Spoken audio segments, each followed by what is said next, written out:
The number on the hospital screen does not look real. $500,000. Ella Morgan stands at the billing window of New York Presbyterian Hospital, hands locked around a crumpled invoice. The clerk speaks through the glass, voice flat from repeating the same speech too many times. Miss Morgan, we have already extended the deadline. The transplant cannot be scheduled until the full amount is in. The doctor was very clear. Ella nods. Her tongue feels thick. Her brother is 10 years old. Leukemia. The bone marrow donor is matched, the surgery booked in theory, but without money it stays a line on a schedule board that will be erased. Otherwise, your brother might not make it.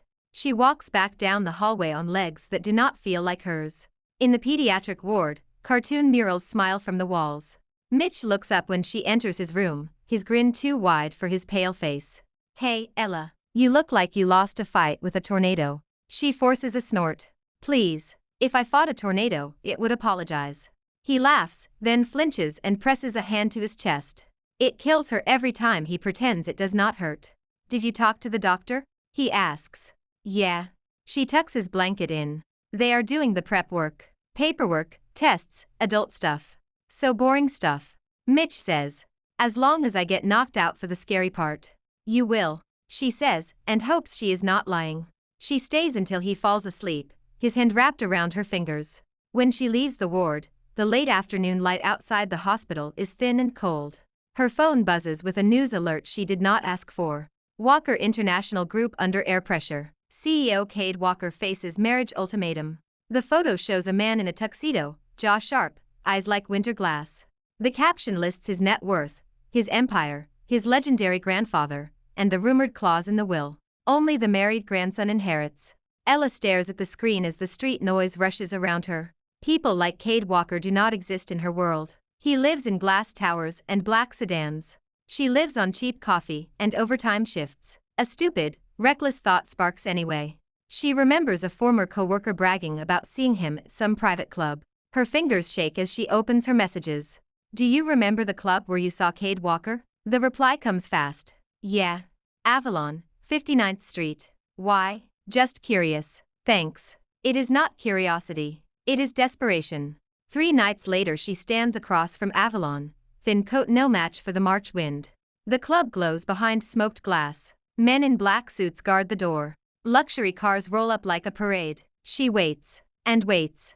On the 3rd night, a dark SUV pulls to the curb. He steps out. The photos did not lie. Cade Walker is tall, all sharp lines and cold focus, his suit perfect, his expression bored. Her heart tries to climb into her throat. She moves anyway. A guard steps in front of her as she cuts across the sidewalk. Ma'am, you cannot be here. I need 1 minute with Mr. Walker, she says. Please. No. Let her talk. The voice is low and smooth. The guard steps back. Ella feels that steel gaze land on her. You have 1 minute. Cade says. She swallows. My name is Ella Morgan. I know you need a wife. I need $500,000 for my little brother's transplant. I will marry you for 1 year. No demands, no drama. You pay for his surgery and treatment. I play the wife for your grandfather and your board. When the year is over, I walk away. Around them, a few people pause in line and pretend not to stare. Someone raises a phone. Cade looks her over with open calculation. Her thrift store coat. The hospital bracelet she forgot to take off. The white marks on her fingers where she has been gripping paper all day. Everyone wants something from me. He says. You are not unique. My brother is. She says. He is 10. He likes bad superhero movies and pineapple on pizza. He thinks hospital gowns make him look like a ghost. I am out of options. Her voice cracks on the last word. She hates it. What makes you think you can handle my life? He asks. The cameras. The family. The rules. I do not care about your life. She says. I care about his. Silence stretches. City noise blurs. At last he lifts a hand. His driver steps forward with a leather folder. Cade flips through, pulls out a blank contract, scribbles a line, signs, and holds it out. Read it. He says. If you agree, sign. Tomorrow. City Hall, 10 in the morning. Do not be late. She scans the pages with shaking hands. 1 year. Public events. Family obligations.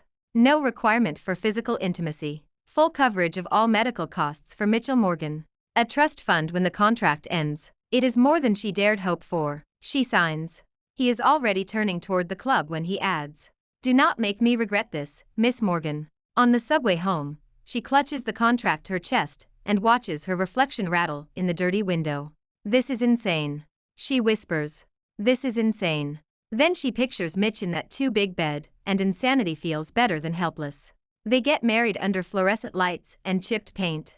The clerk at City Hall drones through the vows. There is no music, no flowers. Ella wears jeans and a clean sweater. Cade wears a gray suit and an expression that does not change. "Do you, Cade Walker, take Ella Morgan to be your lawfully wedded wife?" "I do," he says, like he is signing a contract. When it is her turn, "I do," shakes but does not break. 10 minutes later it is done. A certificate is stamped. Cheap rings from a velvet box go onto their fingers. "Congratulations," the clerk says, already looking past them. Outside, Cade speaks to his assistant, Simon Hayes, a compact man in a perfect suit. "Family dinner Sunday," Cade says. "Release a short statement for the press. Confirm the marriage, no details." Ella watches, fingers worrying the edge of her new ring. "Are you free to move in today?" Cade asks her when Simon walks away. "Move in where?" she asks, then mentally kicks herself. "My house," he says. "This does not work if my wife lives somewhere else." She thinks of her tiny apartment, the peeling paint, the neighbor with the loud television. She thinks of Mitch at the hospital. "I need to tell my landlord," she says. "And pack. Simon will handle the notice." Cade says. "Your brother stays where he is. I already approved a private room and upgraded care." She stares.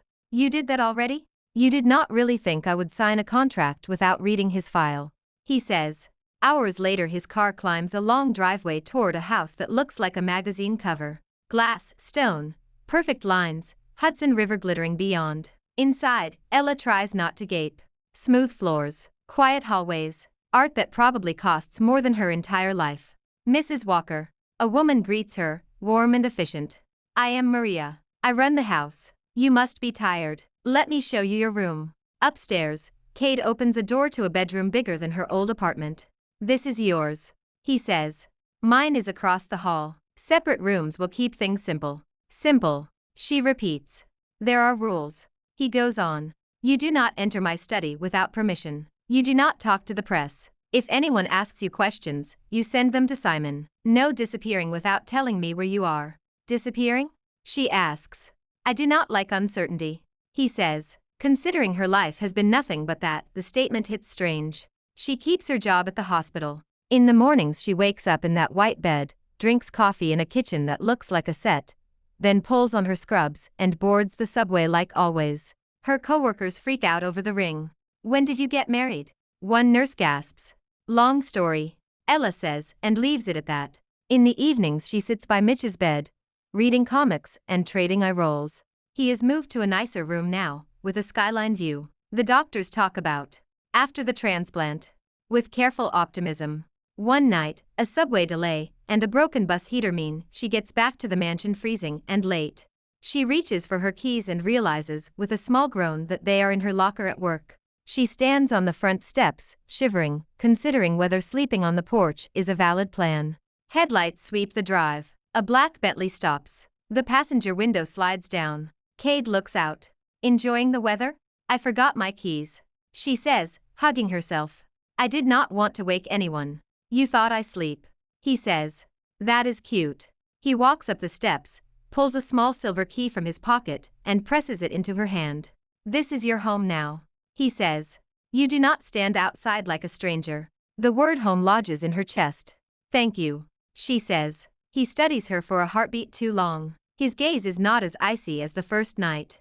Something warmer flickers underneath, gone before she can name it. "You do not have to do everything alone anymore," he says. "I have been doing it alone for a long time," she replies. "Habits are hard to break." His mouth moves, like he wants to say more, but he only nods and steps aside, so she can go in first. By the end of the week, the gossip sites explode. Mystery Mrs. Walker, contract bride or true love, gold digger or devoted sister. Ella sees her own blurry face on a news app, snapped outside City Hall. Her name is misspelled twice. The internet decides who she is without ever asking. "Ignore it," Maria says, sliding a plate of food in front of her. "Let them choke on their opinions." Easy to say. On Sunday night she stands in front of a mirror in a navy dress Maria chose. It fits like it was made for her. Her hair is pinned up. She almost looks like she belongs in a life like this. Downstairs, Cade waits in a black suit and a tie that matches her dress. "You look good," he says, like an evaluation. "So do you," she answers, surprising herself with honesty. They drive to Henry Walker's townhouse. The patriarch is smaller than Cade, older, but his presence fills the sitting room. His silver brows lift when they enter. "So you did it," he says. "Without asking my opinion. I did not realize my personal life needed board approval." Cade replies. "This is not just personal," Henry says. His eyes cut to Ella. "You know this. Cade, marry someone decent." Henry had always said, according to rumors. "Someone who will not embarrass us." Ella straightens. "It is nice to meet you, Mr. Walker. We will see," he says. Before she can respond, another man strolls in. Blonde, charming, smile sharp.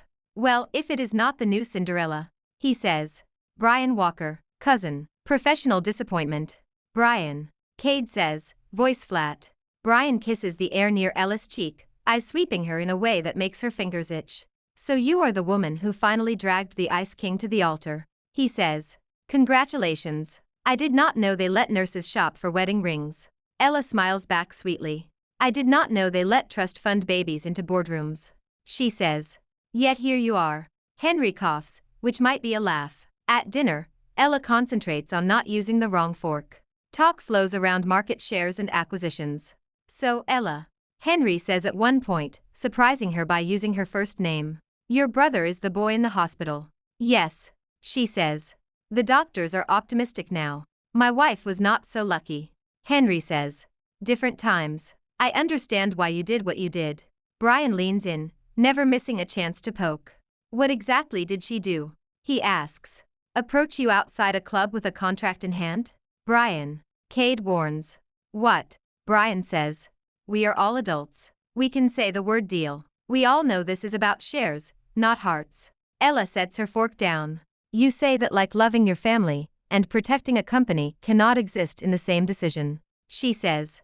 "I married your cousin to save my brother's life. If that offends you, I can live with that." The table goes quiet. Brian laughs, but there is less humor in it. "You talk like you plan to stay," he says. "I thought this little arrangement had an end date." "Enough," Cade says, standing. Brian rises too. "I am just being honest, Cade. Grandfather wanted a real marriage, not a performance." "And what is a real marriage to you?" Cade asks softly. "Two bored rich people posing for magazines?" Henry slams his palm on the table. "That is enough," he says. "Brian, apologize to our guest." "You cannot be serious." Brian protests. Henry looks at him with the weight of decades. "She signed the same marriage book your grandmother did. That makes her family. Apologize or get out." Brian swallows hard, then turns back to Ella. "I apologize," he says through gritted teeth. "Thank you," she answers, even though everyone at the table hears what he does not say. Later, in the car, the city lights flickering past, she stares out the window. "You did not have to back me up," she says. "It could have made things worse for you. They were already bad," he says. Brian needed a line drawn. Grandfather needed to hear me say it. "Say what?" "That I chose this," he says. "Even if it started as a deal." Her heart stutters. She does not ask what he means exactly. She is not sure she wants to know yet. Mitch's surgery day arrives with rain. Ella sits outside the operating room in a plastic chair. Her hands will not stop moving, twisting the same tissue into shreds. "You should go to work," she tells Cade. "You have meetings." "I moved them," he says. "I am not leaving." Hours crawl. Nurses come and go with neutral faces. Machines hum behind closed doors. When the surgeon finally emerges, mask pulled down, Ella almost falls out of her chair. "The procedure went well," he says. "The donor cells are in. The next days are critical, but we are hopeful."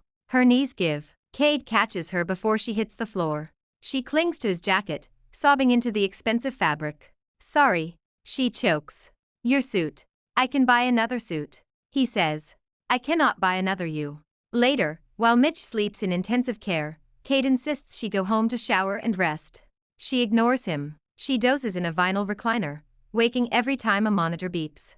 The next day, a nurse at the billing office pulls her aside. "Miss Morgan," she says. You do not need to worry about future charges. A private account was set up to cover everything. Not just this surgery. All associated care. Ella grips the counter. All of it?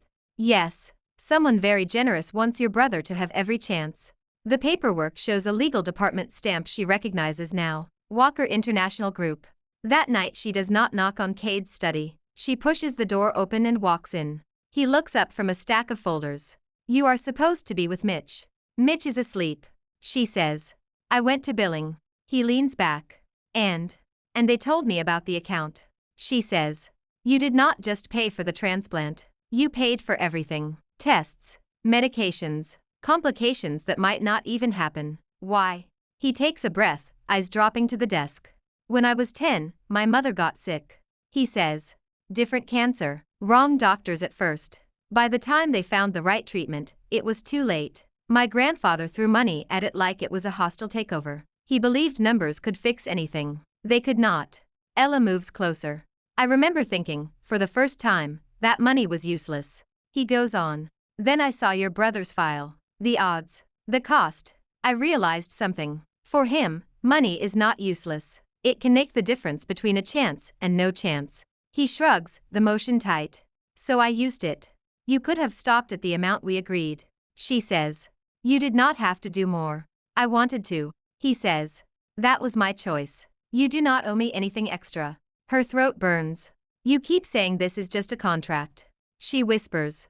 Then you do things that look a lot like caring. He stands and comes around the desk, stopping close enough that she can see the tired lines around his eyes. It would be easier if I did not. He says. Easier if I kept you in a box labeled obligation. And I cannot anymore. He says. You make it difficult to stay detached. She reaches up and touches his cheek, rough with end-of-day stubble. What happens if you stop trying? She asks. He makes a small sound, half laugh, half surrender. This. He says. He kisses her. It starts careful, almost hesitant, then deepens when she responds.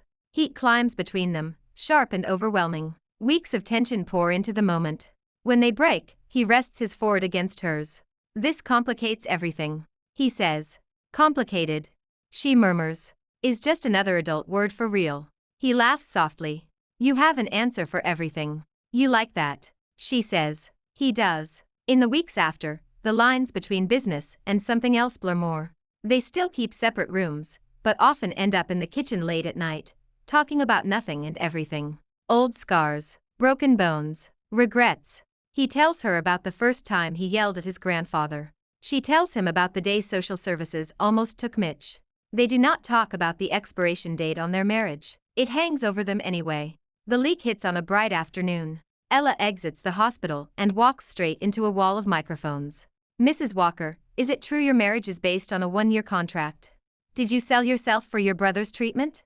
Will you be dumped now that Mr. Walker has secured the inheritance? She freezes. Simon appears like a small, well-dressed storm, pushing through reporters. This way. He says. No comment. In the car, Ella stares at her reflection in the tinted glass. They had details. She says. Clauses. Where did they get that? An edited copy of the contract surfaced at a gossip site. Simon says. Not the full thing but enough. We have some ideas about the leak. Brian. She says. I did not say that. Simon replies. By the time she gets home, her name is trending for all the wrong reasons. Gold digger, contract wife, fake love. Cade waits in the living room, jaw tight, phone abandoned on the table. We need to talk. He says. She drops her bag. That is the worst sentence in any language. He gestures to the printouts spread over the coffee table. Headlines, comments. The parts of their contract someone thought were juicy enough to share. I can handle bad press. He says. I have done it before, but this hits you too, harder. It hits your company. She says. He nods once. Grandfather is furious. He feels we made a fool of him. He is threatening to call for a vote. So Brian gets what he wants. She says. You knocked off your throne, me dragged through the mud. I am not worried about my throne. He says. I am worried about you. She laughs bitterly. You worry about everyone. Your staff, your board, your housekeeper, me. You are not in the same category as my board. He says. Sometimes it feels like I am. She shoots back. Silence falls. Heavy. Ugly. I thought if I fixed the business side first, you would feel safe. He says. Like there was space then to deal with us. I miscalculated. You still have an out. She says softly. The contract has an end date. We can end this on schedule, or sooner. You can tell the world it was a mistake you are correcting. You keep your company. I fade back into my little life. He stares at her. Is that what you want? To disappear? I want you free of this mess. She says. I chose this mess. He says. I chose you. I will not let Brian or anyone else use you to hurt me. Tears sting her eyes. And what if I do not want to be used at all? He moves closer, kneels so he is level with her. Ella. He says, voice raw. I am in love with you. That stopped being optional a long time ago. Leaving now does not protect me. It just hurts both of us. The words slam into her. You waited until now to say that? She asks, a broken laugh escaping. When the clock is almost done. I was a coward. He says. I thought if I kept it in, I could control it. That is not how this works. That night, she lies awake, his confession bouncing around her skull. Love, he said. In love. With her. The contract clock ticks anyway. On the last morning of their agreed year, she packs a small bag. Old habit, old fear. She leaves the contract on his desk, with a letter on top. It says that she loves him. That she is grateful. That she does not want to be the weapon his enemies use. That she is giving him back his freedom because he will never take it himself. Then she walks out of the house that finally felt like home. She rents a tiny furnished studio near the hospital. The walls are thin. The mattress is lumpy. Her ring feels too heavy on her finger. She does not expect him to come. He shows up 2 days later. The knock rattles the door. Her heart knows who it is before his voice confirms it. Ella, open the door, please. She opens it. He stands in the hallway in jeans and a black jacket, looking like he has not slept. His hair is a mess. His eyes are wild. You left. He says. I did. She says. You left me a letter. He says. You think I am the kind of man who reads that and nods and moves on. You deserve a life without scandal. She says. Without everyone calling your wife a liar. I do not care what they call you. He says. I care what you call yourself. She swallows. What are you doing here, Cade? Trying again. He says. Properly. He steps inside, closing the door behind him, and faces her head on. I love you. He says. Not because you saved my image. Not because you signed a paper. Because you walked up to a stranger outside a club and offered him the only thing you had to trade. Because you fight for your brother. Because you call out my family at their own table. Because you see me. I am not letting you walk away, because a piece of paper reached its end. Tears blur her vision. Your company. She whispers. Your grandfather. Your name. I told grandfather yesterday that I will lead the company on my own terms. He says. If he wants to take it back, he can try. I can start over. I cannot replace you. You would really risk all of that for me? She asks. For us. He corrects. Her heart twists. Hope hurts more than fear. If we do this. She says slowly. We do it without countdowns. No more contract dates. No more pretending I am temporary. Agreed. He says at once. No expiration. She lets out a shaky breath. And we tell the truth. About how it started. About why we stayed. We do. He says. She looks at him for a long moment, then takes off her ring. His face falls. She takes his hand, places the ring back on his finger, and curls his fingers over it. This time. She says. I am the one who is sure. He pulls her into his arms. The kiss is all the things they did not say for a year. Outside, the city keeps moving. In their little apartment, time finally stops racing. The press conference is not Ella's idea. We do not owe them anything. She says. We owe ourselves some peace. Cade replies. Let me draw the fire. The conference room at Walker headquarters is full. Cameras. Reporters. Live feeds. Cade stands at the podium in a charcoal suit. Ella stands beside him, ring back on, shoulders straight. Thank you for coming. He says. There has been speculation about my marriage. I would like to address it. Flashes pop. Yes, my wife and I signed a 1-year contract. He says. Gasps ripple. He continues over them. She approached me with the proposal. She needed money for her brother's transplant. I had it. We made a deal. He looks at Ella with a small, soft smile that no one can miss.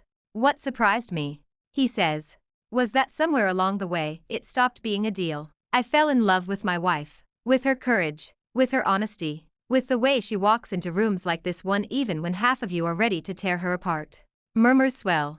If you want to call our beginning ugly, fine. He says. We did what we had to do. But if you call her a fraud, you go through me. And if you think saving a child's life is a scam, that says more about you than about us. He wraps it up quickly. No questions. Security moves them out. In a side hallway, Ella leans against the wall and laughs weakly. You just told the whole city you fell in love with me. She says. I did. He says. It is easier than pretending I did not. Your grandfather? She asks. Yelled. He says. Then he sighed and said my grandmother would have liked you. Weeks later, at a small dinner at Henry's house, the old man pulls Ella aside. I was angry because I hate being lied to, he says. But I have done worse things for my family than sign a paper. You remind me of my wife. She did not fit here either. She learned. She pushed us. We were better for it. Ella's eyes sting. Thank you. She says. Do not make my grandson too soft. Henry mutters. But do not let him become me either. I will do my best. She says. Brian is gone from the company. The official story is that he resigned to pursue other interests. The unofficial story involves a quiet investigation and a stack of evidence no one talks about out loud. Life does not magically turn into a fairy tale. The press finds new scandals. The stock market swings. Some people continue to call Ella names online. But Mitch's hair grows back. His laugh returns. He spends weekends at the mansion, arguing with Cade about baseball teams and using big business words wrong on purpose. You are such a shark, he tells Cade one day. Thank you, Cade says dryly. That is not a compliment. Mitch says. It is from you. Cade answers. On a warm evening a year after the original contract expired, Ella sits on the lawn behind the glass house, shoes off, toes in the cool grass. The river glows in the setting sun. Mitch chases fireflies with a jar. The air smells like cut grass and something on the grill that Cade is pretending he knows how to cook. He drops down beside her, handing her a glass of lemonade. You are burned, she says, touching his nose. You still married me, he says. She laughs. Questionable judgment. He pulls a folded paper from his pocket. I have something for you. If it is another merger report, I am leaving. She warns. It is a contract, he says. She groans. Too soon. This one is different, he says and hands it to her. At the top, in his neat, serious handwriting, are the words contract of one lifetime between Cade Walker and Ella Morgan Walker. He has written clauses in simple language. Clause 1 parties agree to stay married until they are very old and arguing about thermostat settings. Clause 2 parties agree to face all trouble together, including family drama, board drama, medical drama, and whatever else life throws. Clause 3 parties agree that love is not a deal and does not expire. Clause 4 this contract has no end date. There are 2 signature lines. His is already signed. The other waits. She blinks away tears. You are ridiculous, she says. Is that a yes? He asks. She signs. I do, she says. He tucks the paper back into his pocket like it is the most valuable document in his empire. When Mitch tells this story one day, she says, leaning into him, he is going to say his sister sold a year of her life for $500,000. He will leave out the parts where she ended up owning a company and a heart. Cade says. He thinks he is the main character anyway. She says. He might be. Cade says. He is the reason I met you. Fireflies blink in the dusk. The glass house behind them reflects a picture of a life that started as a transaction and turned into something no spreadsheet can measure. It is not perfect. Nothing is. They fight about small things. They worry about big ones. But when Ella falls asleep many nights later with Cade's arm heavy around her and Mitch's laughter drifting faint from down the hall, she knows one thing with absolute clarity. She walked up to a stranger outside a club with a contract in her hand. She walked away with a forever. Thanks for watching. Follow for more romance stories.